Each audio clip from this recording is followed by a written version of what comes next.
Sutra 5. There are 5 kinds of mental modifications which are either painful or painless, and they are right knowledge, misconception, verbal delusion, sleep, and memory.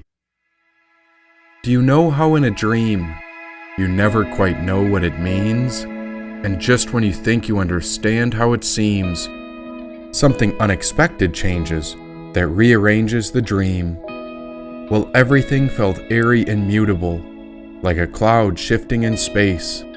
The more I tried to ground myself in this experience, the more I realized I could never find my place. It's like those little spots in your sight. They appear when you're looking through your vision. The more you try to focus on them, the more the spots drift out of focus, yet they never go missing. Always lingering, those dots are in your peripheral sight, some sort of illusion of reality, as if those tiny dark spots are a hazy illusion from the onset of the day's light.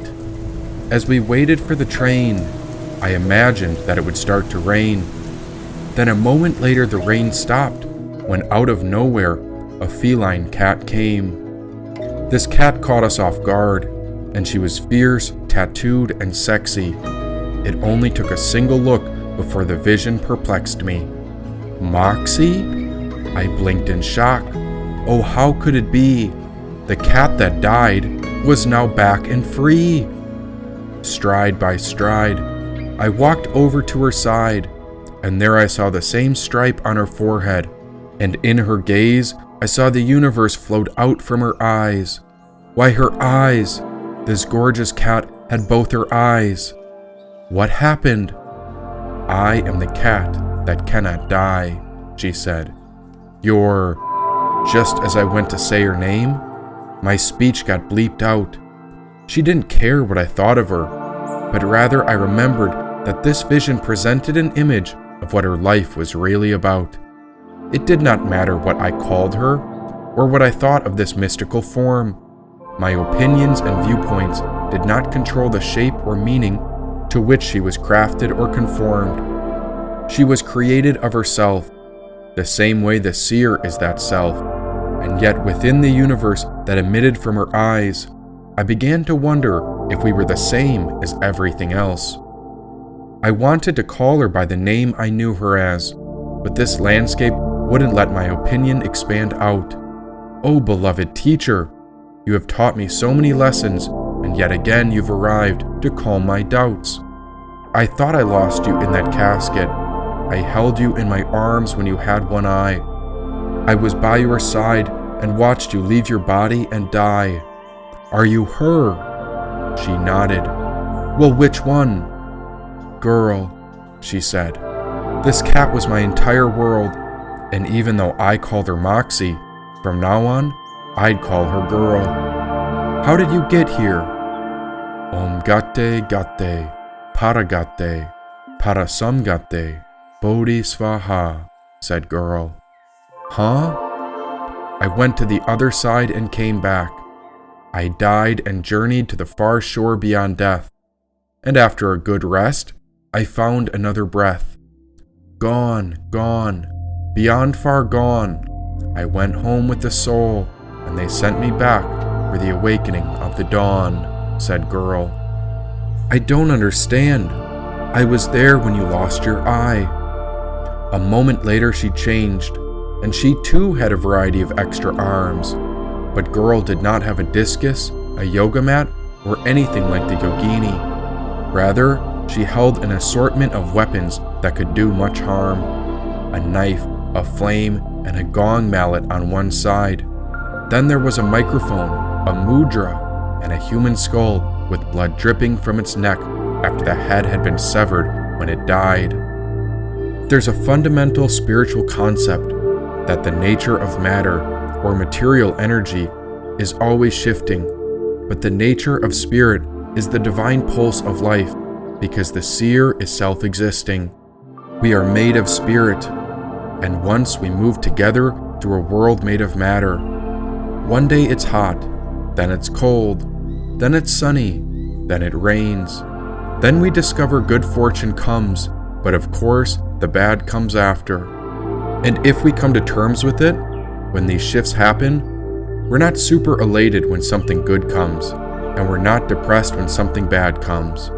We have a poise of evenness, and that grants us space within the mind to meditate, to go deep, and not to be absorbed within the ups and downs of these different states, said the cat named Girl. But I have missed you. Ever since the day you died, I watched you grow until the cancer overtook your left eye. And yet I am that cat, the one who cannot die, said Girl. Then she closed her eyes and let a deep breath out. She waited for something, then she raised the mic in her hand up to her mouth. Shekinah wisdom, now you can't clap back. Shekinah wisdom, now your balls fall flat. Shekinah wisdom makes the third eye see. The serpent and the dove, we are the ones that hold the key. Shekinah wisdom, now you can't clap back. Shekinah wisdom, now your balls fall flat. Shekinah wisdom makes the third eye see. The serpent and the dove, she'll be the one to set you free. Return to order, heard the call from the deep. Started as a whisper till it rocked me in my sleep. I put the mic up on the shelf to focus on mental health, when all along the mission was to integrate myself. Yeah, years of pain and a lifetime of trauma. I know that when I speak for everybody's mama, sister, brother, father. Can we be real? You know the deal, we're just relearning how to feel, yeah. But now it's time to put the wheel in motion. Venus and Leo sparks fly with devotion. A girl that's been sent to transmit somatic tokens to elevate awareness of emotions. Reflecting light, she might rock it real Christ-like. To share her story, the goddess in her glory. Take you on a journey down deep to the taproot. She is the inspiration, I am the proof.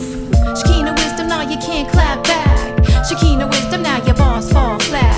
Shekinah wisdom makes the third eye see. The serpent and the dove, we are the ones that hold the key. Shekinah wisdom, now you can't clap back. Shekinah wisdom, now your balls fall flat. Shekinah wisdom makes the third eye see. The serpent and the dove, she'll be the one to set you free. Listen, all my life I walk the path of a mystic. Through twists and turns I surf the waves cataclysmic. Turn up the heat, I transmute like a misfit. Drop into the womb, revert blooms from resistance. Fight to be seen, fight to be heard. The old ways absurd, so we dead it to the curb. If I blame you, I blame me. 4 fingers left, aiming at my own sovereignty. Best believe I hit the ground running when this body got lit. Kundalini up the spine, revolution in the mind. Got a kiss from the divine, rolling deep in God's time. If I said it, then I meant it. True love, it's not a crime. If I gift it through a rhyme, will you project to see my shine? Or deflect on what you find, be triggered and remain blind? Or choose to selflessly observe the self? You or me, I am you, we are one, this is holistic health. Shekinah wisdom, now you can't clap back. Shekinah wisdom, now your balls fall flat. Shekinah wisdom makes the third eye see. The serpent and the dove, we are the ones that hold the key. Shekinah wisdom, now you can't clap back. Shekinah wisdom, now your balls fall flat. Shekinah wisdom makes the third eye see. The serpent and the dove, she'll be the one to set you free. Yeah, Shekinah, the divine feminine presence of God, dwelling in you and in me. Now the cat named Girl held up a mirror, where I could see the universe emitting from my own gaze. There I found a lively soul upon a white horse, and there in the distance I saw a mountain shaped like a pyramid, and behind it was the brilliant morning star's rays. The sun glowed, but I was covered in dark armor. The yogini and the cat kneeled before the horse, and there the deceased priest prayed out to the Heavenly Mother and Father. In my arm was a flag, and yet my layers were the illusion of bones. I could not quite understand my own reflection, and so I gazed into my soul, where I looked off into the unknown. Who am I, and what have I become? I was a man when I died, but ever since I was buried in that coffin, the idea of my individual self has gone numb. No one can tell you who you are, but rather who you are is what you express. Be no one but yourself, nothing more, nothing less, said the cat named Girl. But I don't understand. Have patience with the unresolved. With whatever you go through, you'll never find the answers which cannot be given to you. Be present in the moment. Take proper time to reflect. The journey is where we are, and so we are called to do our best. We need you more than ever, Do not quit among distress. Be no one but yourself, nothing more, nothing less, said girl. But what good am I if I can't even remember my own name? I do not understand this reflection, the horse, my bones, or my purpose and aim. With a white horse and a banner, there's no need for a name. We ourselves are the solution to our worst fears, troubles, and pains. That infinite soul is within, and it's released upon death. Know this squeeze as the re-release back into ease, where the nature of our soul knows peace. It is a home, a place where we are grown. We are cherished, and so the ancient sages called this vibration Om, said the yogini. Then the cat-named girl hit a singing bowl with a mallet, and the vibration rang out. She pulled her mirror away, but still the curiosity remained.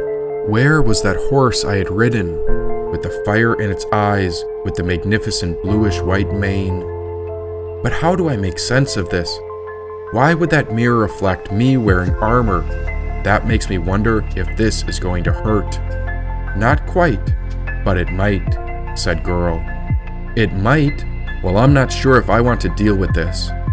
Think more like we're going to heal it, said the yogini. Girl and the yogini were still, and that's when I felt the wind whisper the words of the deceased priest. His voice seemed to be coming out from the cat I named Forgiveness, and yet there was a simple message that this divine wind came to teach. Any good writer knows there's no use telling someone how it is. Rather, you've got to show them instead. Then they'll really understand it, and that's how we can teach someone about life beyond death. The lesson goes beyond the lines, and that's what the 5th Sutra is about.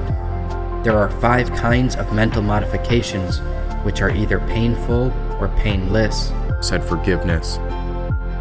Notice how the sage does not divide the thoughts into painful and pleasurable. Why? Because even a so-called pleasurable thought might ultimately bring us pain. And again, we cannot easily know in the beginning whether a particular thought will bring pain or not. Some thoughts begin with pain, but end leaving us with peace. Others appear to be pleasurable, but bring pain. For example, our pity at another's suffering certainly causes us pain, but ultimately it expands our hearts and minds, gives us more understanding, and leaves us in peace, said Mr. Kismet. Instead of these terms, painful and painless, we might be able to understand this point better if we use 2 other words. Call them selfish thoughts and selfless thoughts. The selfish thoughts ultimately bring pain. For example, to love something or somebody is pleasurable, but many of you have experienced how the very same love brought you a lot of unhappiness, pain, hatred, jealousy, and so on. Why? Because that love was not just a pure love, but was based on some expectation in return. There was selfishness in it. The expectation may be anything: a little financial comfort, some publicity, or a little physical pleasure.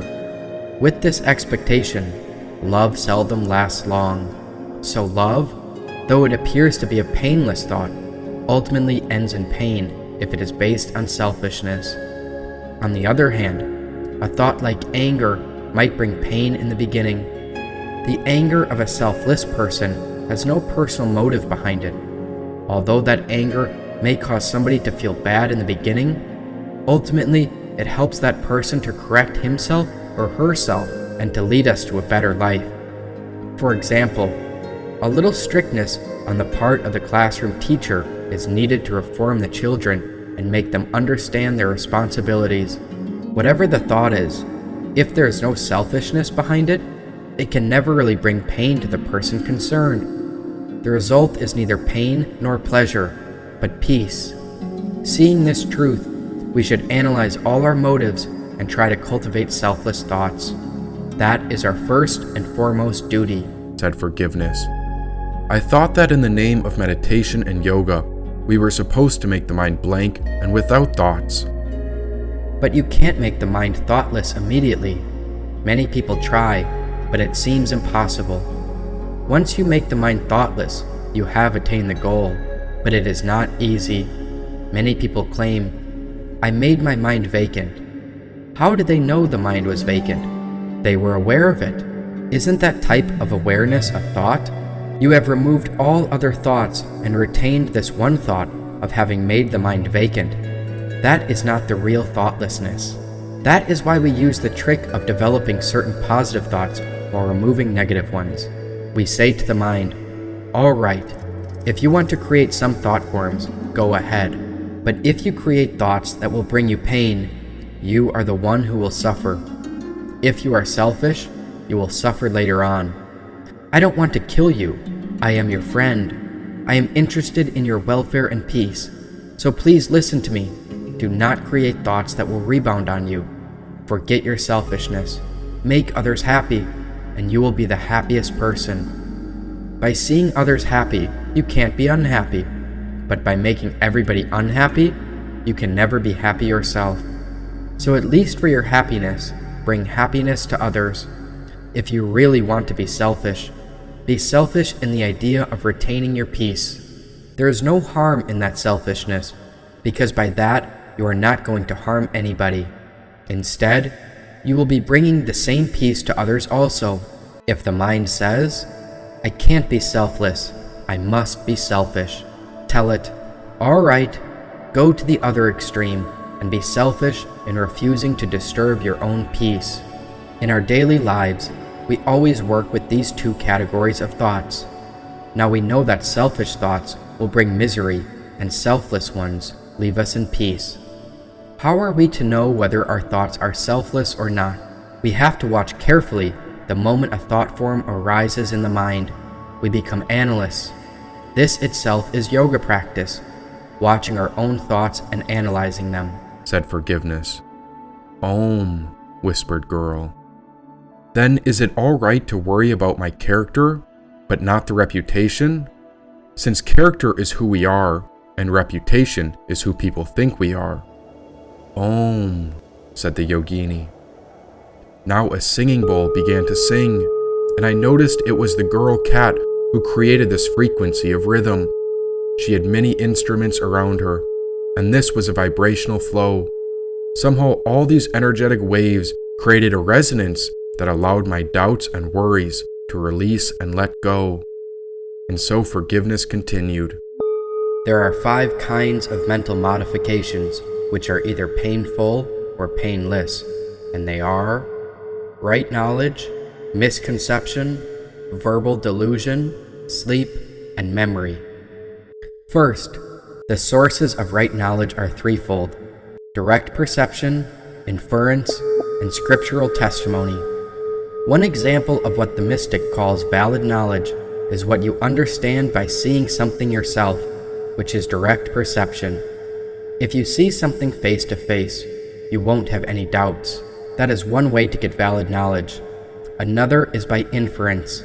Seeing smoke, you infer there is a fire, because without fire, there can't be smoke.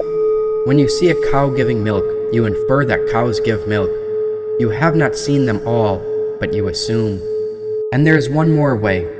You may not have seen anything personally, and you may not have anything from which to infer, but a reliable authority, or person who has really understood something, tells you. Here we normally mean the Holy Scriptures, which we believe because they are the words of the sages, saints, and prophets. They have seen the truth and have expounded upon it, so we believe them. That is why in the East, if anybody asks you to do some practice, it is expected that the Scriptures also recommend it. You should not do something just because I, or any priest or teacher, says so. Everybody who has gone the same road should approve it, and the ancient Scriptures should also approve it, because the truth is the same. It is not something to be newly invented. All our present-day inventions can easily go wrong. What is the best thing today can be the worst thing tomorrow. They are still not finalized. The words of the prophets given through the Holy Scriptures are finalized. They cannot just be modified. But even in this way, we have to understand the difference between the basic truth and the presentation. Truth can be presented only through some form or vehicle. We should always remember that the truth of the self is the same, but when presented to you through words and forms and modes, it may appear in a different way to suit the individual or the trend of the age. That means rituals can be modified. Language can also be modified. But the truth can never be changed because truth is always the same. The rites are just the skeletal structures that uphold the outside building, but the foundation of all the rites should be the same. That is why, whatever scripture we look to, whether from the east, west, south, or north, the basic truth should be in agreement. It's something like remaining the same while changing your clothing to suit the occasion. When you go skiing, you don't wear your business suit. When you go to the office, you don't come with your ski boots on. Both these outfits are useless at a fancy wedding, and all three are ruled out if you go to the beach. But the person wearing the clothes remains the same. In the same way, the truth in all the scriptures is the same, but the presentation will vary. If a teacher says, "Concentrate and meditate," or "Analyze your mind and develop virtuous qualities in your life," all the scriptures of the world should also say that. If I say, "In the name of yoga, you can tell 10 lies every day since this is modern yoga," believe me. But you should ask, where is the proof? I should be able to give scriptural authority. If I cannot, there is something wrong with me. That's why you need not just believe and follow someone or something blindly. If you have any doubt, refer to any holy book. Has the Holy Scriptures approved it? If you find it there also, then follow it, said Forgiveness. But I must add one thing, Interrupted Mr. Kismet. Holy books are great and all, but there is an important detail that might be overlooked since it appears quite small. Examine Jesus. Now examine the church and the scriptures. These are three different things. The church and the Bible present what are thought to be divine words, but it is not what Jesus himself recorded. The written words themselves have been changed, since Jesus spoke a completely different language. Yes, the Bible and the church is based upon the same truth, but you yourself are responsible to accept or reject the teachings, since you are in control of how your own life should be managed. Imagine how Jesus was said to be killed. Then many of his closest followers and disciples were murdered too. After that, the Bible was curated to adore Jesus, but this was not done from Jesus' exact point of view. Rather, it was written from the point of view of others. Some were close to Jesus, and some merely accounted for what they saw. But how can the church and the Bible claim to know the exact name of God when Jesus himself called God Allah or Abba? It is important to think critically, and that is why I suggest you should study all religions, see how they align. That way, you'll get to the real transmission. Rather than give all your money to a giant empire, rather than be sold a fake ticket to heaven, you must use critical thinking, be willing to serve others, and rely on timeless wisdom, said Mr. Kismet. So by all these three ways, we get valid knowledge. Of course, whether it is valid or invalid, ultimately, you have to set it aside to find your peace. But before we push out all thoughts, we should try to analyze them and eliminate one set after another. In this way, we could see it similar to the idea of recycling or sorting. When we use our thoughts, we can't just dispose of them all in the same place and call everything truth. The same way we use food to sustain life, after we are done with it, we toss vegetables in a bin, the paper in another bin, and bottles in yet another one. Why? The paper can be recycled, but the vegetables go into the compost pile for the garden. So even in throwing out garbage, you can't just throw it into one pail. You have to sort through it, so later on it will be easier to dispose of. In the same way with the mind, after you have used a thought you are going to dispose of, whether they are good or bad, right or wrong, we dispose of them to clear space so the mind will be freed from modifications. But before we come to that, it makes it easier to dispose of them if we sort them first. Why? because we still have a little clinging. We can't just throw everything away so easily. For example, when your wardrobe is too full, one may say, "I'll give these dresses to somebody," but by the time you take them to the door, your mind will say, "I think I should keep just this one." See? First it's, "I'll throw out everything. I don't want these things." Then when your friend comes to take them, you say, Wait, just leave this one for me. I can use it for another year. Please let it be." So we have to make use of this attitude. Your mental wardrobe is also full. You want to throw something out, but you don't feel like just dumping out everything, so you analyze it. This is painful. It's not necessary, but these things seem to be nice. Let them be.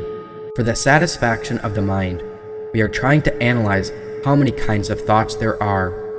The mind may think, "Oh, you are not going to empty me completely.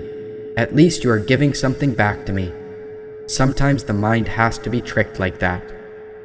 I remember when I was a young boy, my mother used to feed me, and I would make a fuss saying, "No, I don't want it all." She'd say, "Oh, is this too much, son? All right, I won't give you all of it." She would respond and cut the rice in half, then say, "See, I'm taking half away. You only have to eat the other half." So the other half would be paused aside on the plate, and she would feed me, and I would be satisfied. But while I was eating, she would start telling me nice stories, and before long, the other half would have also vanished. If by any chance I looked down at the plate before the whole thing was empty and said, "Mother, you are feeding me more. I don't want it," she would say, "All right, my son, I'll take this half away." She always took half away from the remaining portion. That is a trick in feeding a child. The same trick can be used in emptying the mind of thoughts. Tell the mind, "All right, you have that much, and I'll take the rest away." After a while say, "This also seems to be unwanted. Let's take this away also." You remove them little by little. That's how the mystic is so careful in forming the thoughts into different groups, said Forgiveness.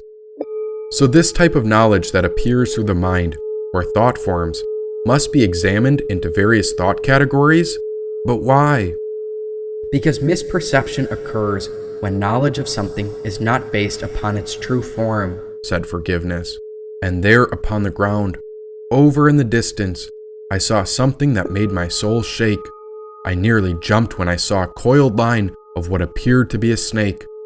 As I got closer to the cord, there was no snake in reality. It was simply a rope, and so this was a misperception in actuality. You see, what appeared as a snake was a false understanding, but it still created terror in your mind. It is not only valid knowledge that creates waves, but flawed impressions also, said Mr. Kismet.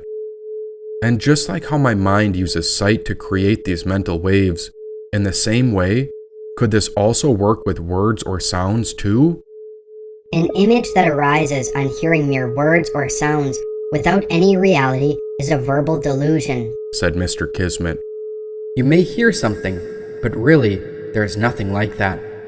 In misconception, at least there is a rope to be mistaken for a snake, but in verbal delusion, there is nothing there. Yet you still create some opinion about it. Suppose I say, a man took his car to the garage, and on the way, all the tires got punctured, so he had to remove the wheels and give them to the mechanic to be repaired. Waiting for the tires, he drove home and got into an accident. You may say, "Oh, was it a bad accident?" But you're only hearing my words. You haven't taken the time to think. If you thought about it, you would say, if he gave all 4 wheels to be repaired, he couldn't drive it back. It didn't happen, but you took it seriously. Another example would be, his mother was a barren woman. It's a verbal delusion, but it may still create an impression in your mind, said Forgiveness. Okay, so you've mentioned the 5 mental modifications as correct knowledge, misconception, verbal delusion, but what about the other 2 called sleep and memory? The mental modification supported by cognition of nothingness is sleep. This is the 4th type. Normally, we say we do not have any thought in the mind during sleep, but we have the thought of having no thought. That is why when we wake up we say, "I slept very well. I knew nothing." You knew nothing, but you know that you knew nothing. Don't you think there is no thought in sleep? If there were no thought, and you were completely unconscious, you would not even feel that you had slept. All other thoughts are temporarily suspended, except this one thought of emptiness in the mind, which leads its impression upon waking, said Forgiveness. And what about memory? When a mental modification of an object from a previous experience is not forgotten and comes back into consciousness, we call this memory.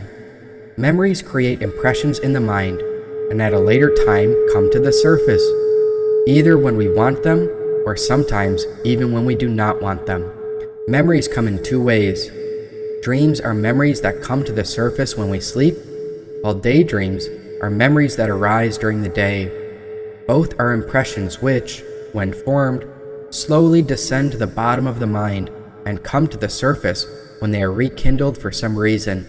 So these are the 5 kinds of vrittis, or thought forms, that must be controlled to make the mind void and to allow the inner peace to shine through, said Forgiveness. Knowing this, the next question arose in my mind. How can we control these vrittis, or modifications and thought forms? After all, it's easy to say, control the mind, but in reality, the mind seems to be controlling us. And so, you are beginning to understand the message of these sutras, which has passed on through these words. Let us continue on to the next chapter. Onward, said Mr. Kismet.